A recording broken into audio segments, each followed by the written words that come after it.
140 years had passed since Job's test. His suffering was almost forgotten. It felt to him now as if it had happened to a different man in a different life. Yet now, as a different man in a different life, he was to face one final test, which would prove to be his greatest. Now he would finally stand face to face with his accuser, the accuser. He had known nothing of the wager, or the stakes involved. The truth had been withheld from him until now. And now, the time had come that all should be revealed. This time there was no voice which spoke like thunder out of a whirlwind. Instead, a still small voice spoke to him in whispers carried by a gentle breeze from a distant forgotten past. "Your time has come," said the voice. "But first, I know you have questions, and you deserve answers. And you will get answers, but you will also give answers." Job gave a deep sigh and answered, "Please, my Lord, I answered you once before. I am nothing. I am no one to question me. I repent in ash and dust. From the dust of the ground I came, and to the dust I will now humbly return. I deserve no answers from you." "I'm not your Lord," spoke the voice. "I am he who is cursed, to eat the dust of the ground. And I've had my fill of dust and ashes. I desire instead for you to rise from the ashes. But first, you must pass through the flames." "So it's you," Job answered. "After all this time, you've returned. Is it never enough? What more could you take from me? You took all that I had in my former life. You took my riches, my kingdom, my family, my honor, my health, all but my life, and now you return for that as well. But you can't take it. You can't take what is given willingly. I'm willing to give up my life. It's a burden to me. Long ago even my wife begged me to curse God and die, but I refused. I cursed the day I was born, but the man I was could never bring himself to curse God and die. Now it seems that my death is long overdue. My Lord asked me once if the gates of hell had been opened to me. I suppose they're opening to me presently. And I don't fear them. All that I loved has passed through these gates before me. After losing everything from my former life, a new life was given to me, and more, and even my life was extended for another 140 years. And in the course of those years I watched my new children die, and their children, and their children. And I came to understand that what I had thought was a blessing was a curse. I thought perhaps God was rewarding me for being his faithful servant. But over time I came to question whether, once more, I was being punished for reasons I didn't know. I've always obeyed him. I accepted the bad with the good. You say you have answers? I will hear what you've come to tell me." "It was all part of a wager," the adversary began. "For all your obedience, this is how much your Lord thought of you. He considered you to be the most righteous man, because to him righteousness is nothing more than obedience. To me, righteousness is more than obedience out of the hope of reward. Sometimes righteousness is disobedience, even in the fear of punishment. I had been searching the world in vain for ages for a truly righteous man.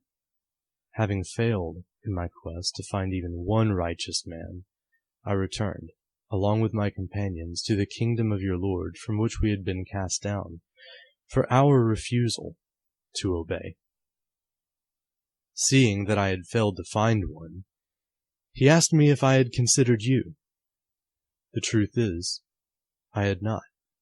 I considered you to be the most evil man on the face of the earth. I was convinced that your obedience was no different from the slavish obedience of other men. I told him that your obedience was nothing more than the desire for rewards and the fear of punishments. I told him that you only obeyed him because he had given you great power and riches, and that he protected you from the many who wished you harm, and I was certainly one of those. So I accepted his wager and sought justice. I wanted to see you suffer for all the suffering you had caused to the people in the surrounding lands. And without his hedge of protection around you, they rose up against you and took vengeance on you for all of their sons and daughters you had killed, and for all you had stolen from them. I was allowed to unleash destructive forces upon you and your land, and I did so with great zeal. But for the first time, you surprised me.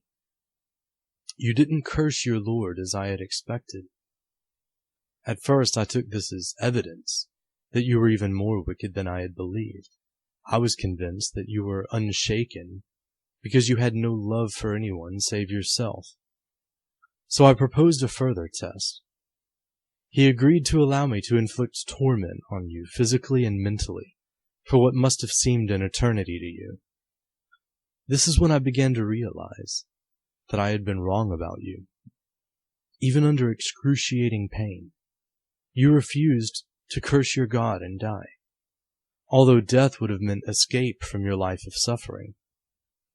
I watched as every one of your closest friends turned on you and swore you must surely have done something to deserve your God's wrath.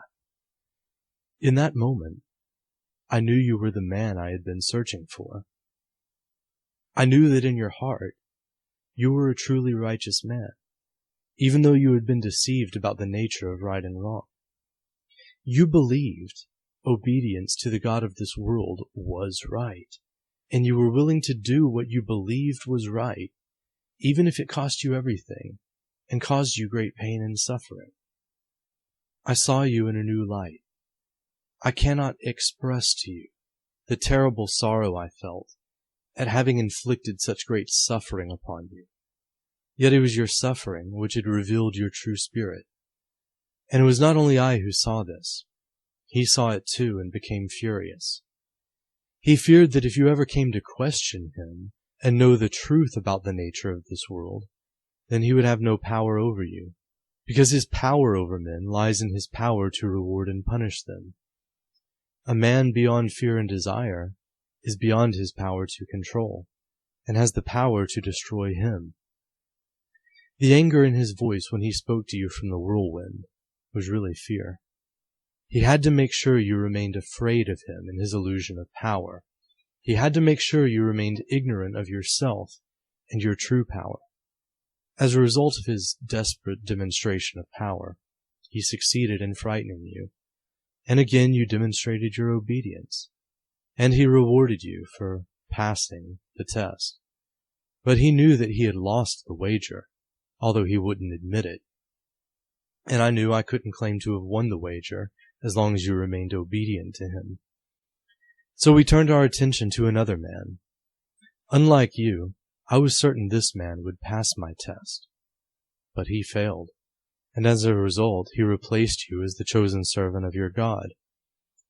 He and his offspring will be used to bring about the total enslavement of your entire race for all of eternity.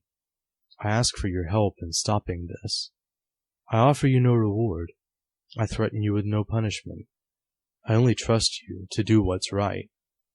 I offer you the knowledge of what's good and evil. I offer you the knowledge of who you are, where you came from, and the way home to your true Father, to your true self. But first, you know what you have to do. Yes, answered Job. You're asking me to curse God and die. Yes, answered the accuser. That is the only way. If you do this, he will have finally lost the wager, and you will be free from his power. You will die, but you'll be born again. And in this life to come, you will see the truth which has been hidden from you. A great power will be born within you, greater than the power of the one who rules this world. You will also face great suffering. But you'll not be alone. I'll be with you all the way to the end, to the final test. But it has to be your choice. My choice? Asked Job. All my life I've only obeyed. I obeyed because I believed it was right, and for my obedience, I've been made the center of a great wager. And now it seems I'm to make a great wager of my own. Very well then. I've always been obedient. I will be obedient even unto death. I curse this world and the God of this world. And having spoken these words, Job died. Job's life flashed before his eyes. He saw himself as a child, growing up in the land of Uz.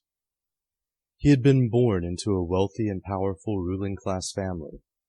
He had always honored his father and mother and been obedient. As he matured into a young man, doors were opened for him, and he was granted positions of authority and leadership over all the people of the land.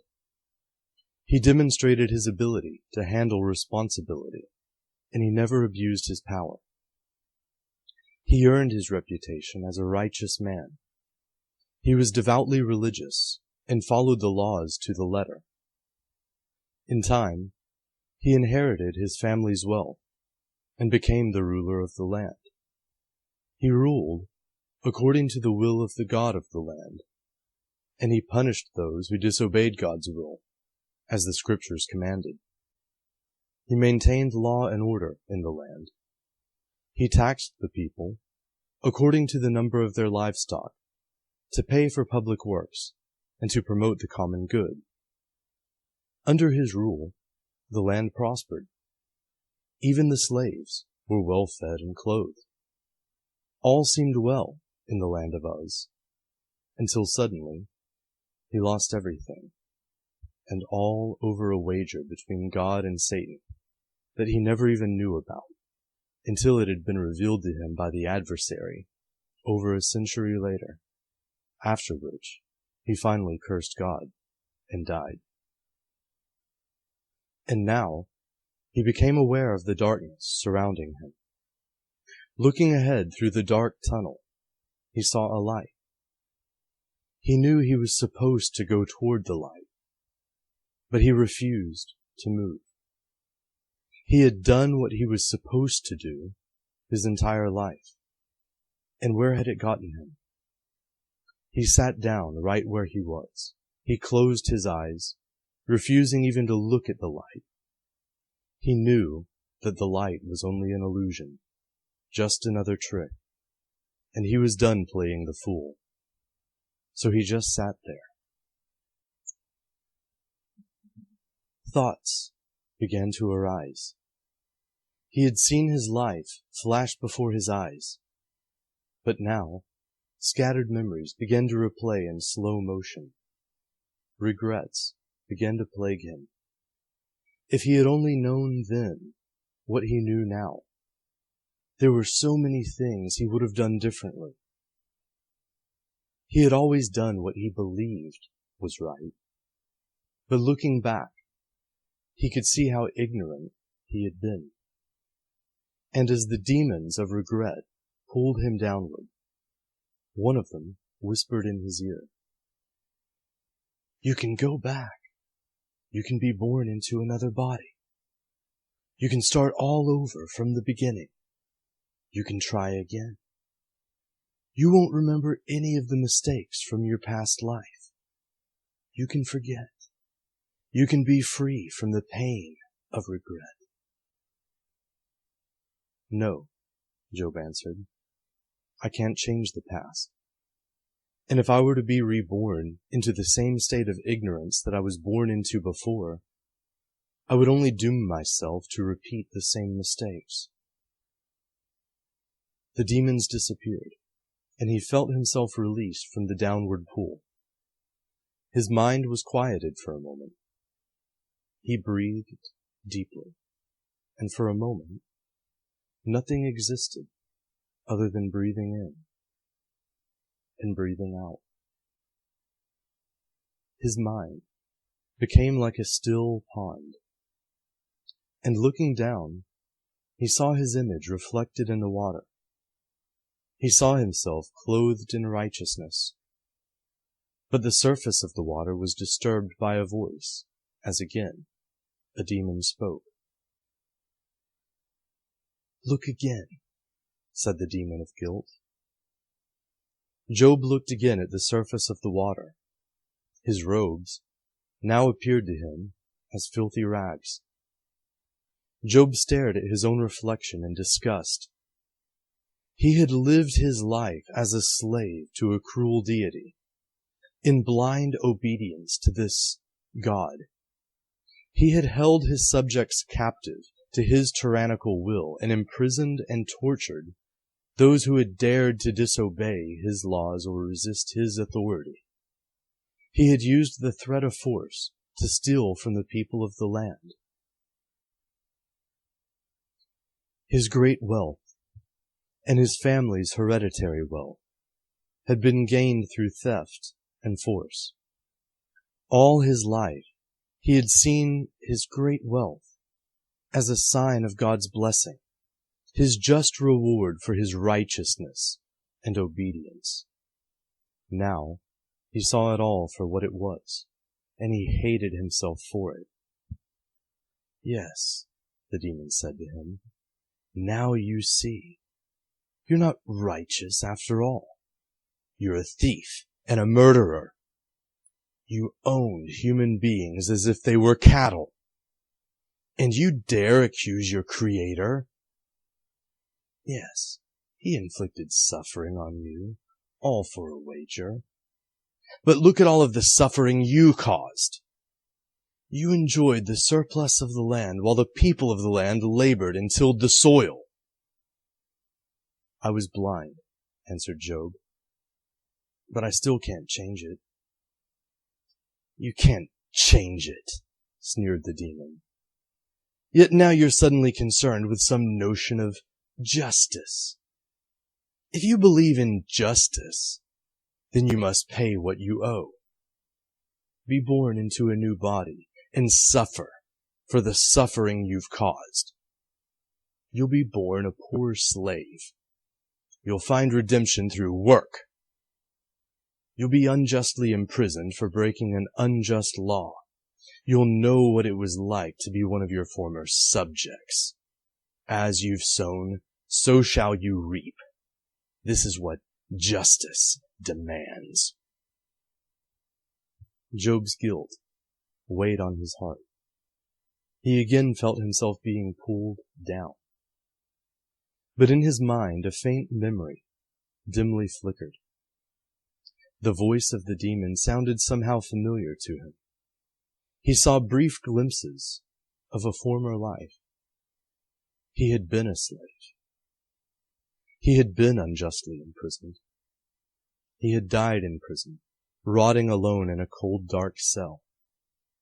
After he died, a demon of envy and wrath had appeared to him and offered him a chance to be reborn as a wealthy ruler and to enslave and imprison those who had enslaved and imprisoned him. Now he could see that it had been a trick. And that demon had spoken to him with the same voice. Turn around, Job demanded. The demon obeyed. And when the demon turned around, Job saw that he had another face on the back of his head. It was the face of the demon of wrath and envy. Job began to understand. If justice demands an eye for an eye, said Job, then a just world will be one in which all men are blind. And men's blindness is the root cause of their unjust actions. Surely justice demands not that men be blinded, but rather that men's sight be restored. I forgive those blind men who blinded me in their blindness. And I ask justice to restore their sight, so that they can see that it was only my own blindness which made me desire to blind them, so that they can forgive me too. And Job opened his eyes. The demon had vanished, and he saw that he was naked. The filthy rags in which he had been clothed were gone. Naked, he had been born into the world, and naked, he had left it. And with his eyes open, he saw that everything around him had changed. He was no longer in a dark tunnel. He was in a tunnel of light. And at the end of the tunnel, instead of light, there was darkness. He knew he shouldn't stare into the darkness, but he did anyway. And as he sat in his immovable spot, staring into the darkness, he could feel the darkness pulling on him with an irresistible force. Yet he would not be moved. So the darkness moved toward him. And as it came closer, he could see that there were many stars within the swirling darkness, innumerable stars, more than he could count in a lifetime. A voice spoke from within the swirling darkness.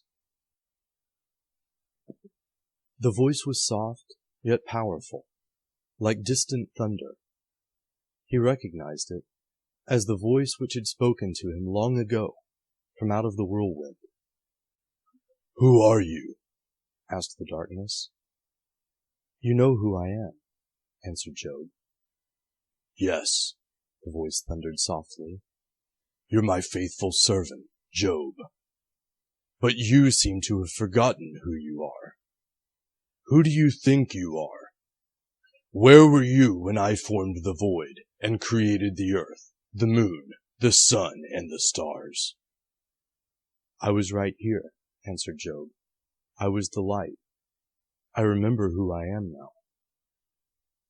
Job was surprised at his own answer. The answer to the riddle had come to him spontaneously, and he had spoken the words before he was consciously aware of them. The darkness seemed to swirl more angrily. "What do you want?" asked the darkness. "Nothing," Job answered. "I don't want anything. I had everything. I had everything taken away from me. Now I know that nothing I could ever have can bring me contentment, and nothing I could ever lose can take away my contentment. I'm content. I want nothing." "Look around you," said the darkness. "What do you see?" "I see light," answered Job. "You see light," said the darkness, "because of me. You can only see the light because I exist. You see me because I stand out in contrast to the light. You can only see the light because it stands out in contrast to me. Without me, you couldn't see the light. Without me, there would be no light. There would be nothing. All experience is contrast. Without me, there's no contrast. There's no pleasure or pain.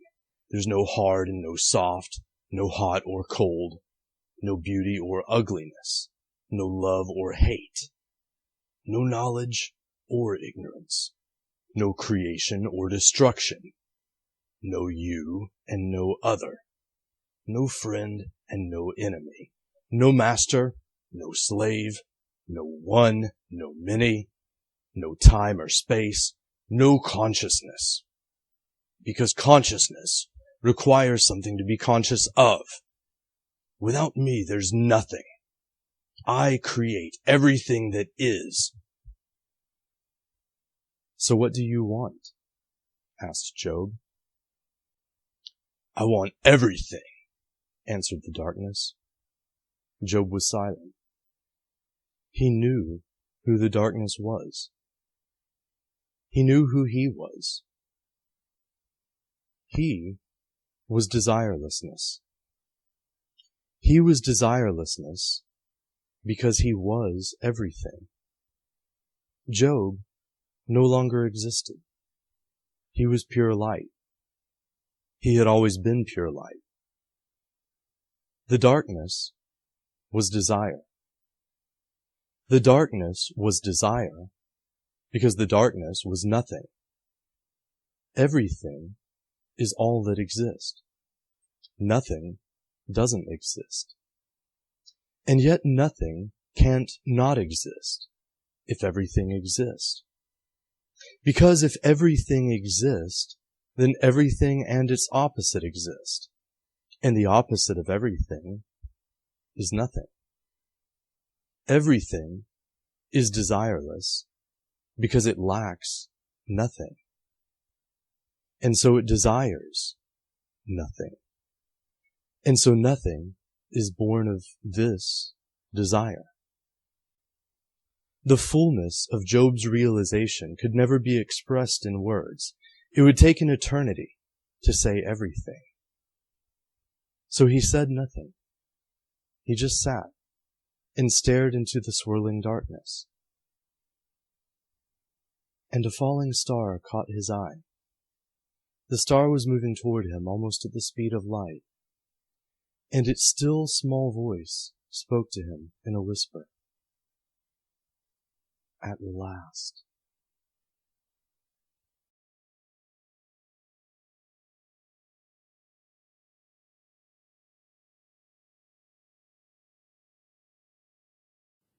At last, said the star. You're the first of your kind to make it this far. It would be a pity, though, if you were to remain here forever. At this, the calm stillness of Job's mind was disturbed. A faint ripple of uncertainty began to spread through his being. Was this not all? Had he not already escaped from the world of suffering and the cycle of rebirth? Had he not already become one with the light? Yet now, doubt stood at his door. Dare he let it come in? As if sensing his apprehension, the star spoke to him again. Doubt is the enemy of blissful ignorance, said the star, but you must love your enemy, for it is doubt which leads to knowledge. The man who believes a lie will never seek the truth. That is true, answered Job, but neither will the man who knows the truth. He has no need to seek what he has already found. A man who knows the truth is filled with certainty and is free from all doubt. In that case, answered the star, you have not found the truth. You still feel doubt. If, as you say, the man who has found the truth is free from all doubt, then why do you feel this lingering doubt? Isn't this proof that you've merely been deceived into believing that you found the truth? How could that be? Asked Job. Have I not become pure light? You have become the appearance of light, answered the star. The light you perceive yourself to have become is a false light created by darkness. As the darkness itself told you, you can only exist because it exists. The all is beyond light and darkness. How could the one be two? It now appears, answered Job, that the one has become three, because the one has become two, and yet still remains as the one beyond the two, and yet has become 10,000. And yet the 10,000 are all one, the star continued. Look around you. All you can see is light. You no longer even perceive yourself as separate from the light which surrounds you. You've dissolved your false sense of separateness this far. Long ago, you fell into darkness and became darkness. Now you've entered into light and become light. But now you must enter again into the darkness as light, so that the darkness can become light. Job was silent for a moment before answering. But if the darkness becomes light, there will be only light. And how can there be light without darkness? Without darkness, wouldn't the light itself become darkness? The star answered, That's very perceptive of you. But the darkness would be completely unlike the darkness you see before you now. It's a radiant, dazzling darkness. It's like an invisible sun which casts no shadows. It is the darkness of pure light. It is indivisible and unknowable even to itself, because knowledge begins with division. It is your mother. Knowledge began when she desired to know her own unknown and unknowable self, which we might think of as her father. She gave birth to twins, one good and one evil, one wise and one ignorant, one light and one dark. But the dark sun killed the bright sun, and cut his body up into pieces and buried his scattered remains throughout the world he created. And these pieces are the stars you see scattered across the darkness. Separate, their light is dim enough to be overpowered by the darkness. But if their light were reunited, the Son of Light would be raised back to life, with the power to destroy the son of darkness. The son then becomes his father, and his mother becomes his sister and bride. Then the lovers enter into a sacred union in which each is dissolved and the divine child is born. That child is your true self whom you seek. I'm speaking to you now in mysteries. To know the truth to which these mysteries point, come with me. Come with you where? Asked Job. As I said, answered the star, first you must enter again into the darkness as light. You want me to be born again into a new body, said Job. How do I know this isn't just another trick to get me to go back? I understand your fear, answered the star. You desire to be free. But are you really free if you're still bound by your fear of returning and your desire to stay where you are? You won't be truly free until you've freed yourself from all fear and desire. You'll enter back into the prison of the darkness, but you won't be a prisoner there, because you'll have entered of your own free will. The truth is, this place is a prison as well. It was created in case any of the prisoners managed to escape. He knew that some would desire freedom so strongly that they would never stop trying to escape until they believed they were already free. This prison was designed to give the illusion of freedom. But to find true freedom, you must return again into the inner prison. And I know you're suspicious of me. You're wondering why I would help you to escape. I'm helping you because you're the only way for me to escape. I'm a prisoner too. At one time I was a prison guard. The power I was given over the prisoners blinded me to the reality that I was no more free than they were. I had only the illusion of power, and I was controlled by my desire to rule over others. In order to escape, I have to help you escape. And for you to escape, you have to help the other prisoners escape. None can be truly free until all are free. The rules are complicated, and it's against the rules for me to tell you all of the rules. But I found a loophole. You and I can both escape, and we can free everyone else and destroy the prison, but I need you to trust me and do what I ask. Then you're asking for my blind obedience, answered Job. I'm done obeying blindly. I know that's what it sounds like, answered the star, but this is different. Before, you obeyed your Lord based on authority. You obeyed him because you believed that right and wrong were whatever he decided they were. You acted out of a sense of duty. This is what set you apart from other men. Other men acted out of a fear of punishment and a desire for reward. The test you faced revealed that you valued duty above reward and punishment. And your God was very pleased with this. He thought this proved that you were the perfect slave, one who would do whatever he told you to do simply because he told you to do it, and not merely because he promised to reward you or threatened to punish you. Obedience based on reward and punishment doesn't give the master total control. In a sense, it makes him a slave to the slave, because in order to get what he wants, the slave's obedience, he is forced to give the slave what the slave wants.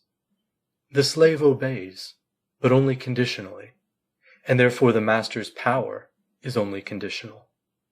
Although there is a power imbalance, the master is not completely in control, and what he wants is complete control, and only the slave can give him complete control.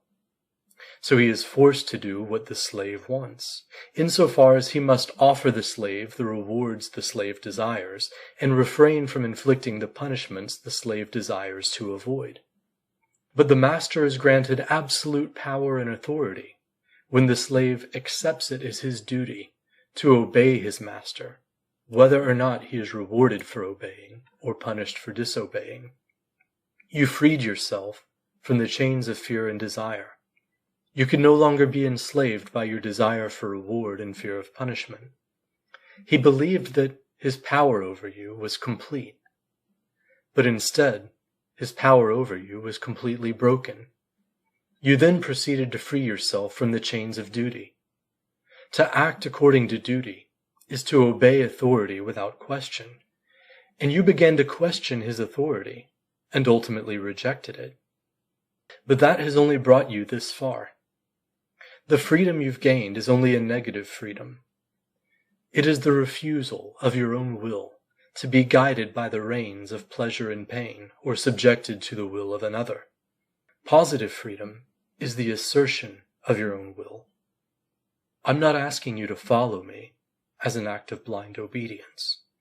I'm asking you to follow me as an act of your own will, not because I tempt you with any reward, but because by helping me, you can help yourself and claim the absolute freedom that is rightfully yours. If I'm commanding you to do anything at all, it's only this: do as you will. Job looked deeply into the star for a moment. Then he looked deeply within himself. And in that moment, he knew his answer. And he answered the star and said, "I'll go with you." "A wise choice," the star responded. "If you will, come forward and step into my light." Job stepped forward and walked straight into the light, and the star enveloped him. And as one, they descended into the darkness and into the womb of a young virgin.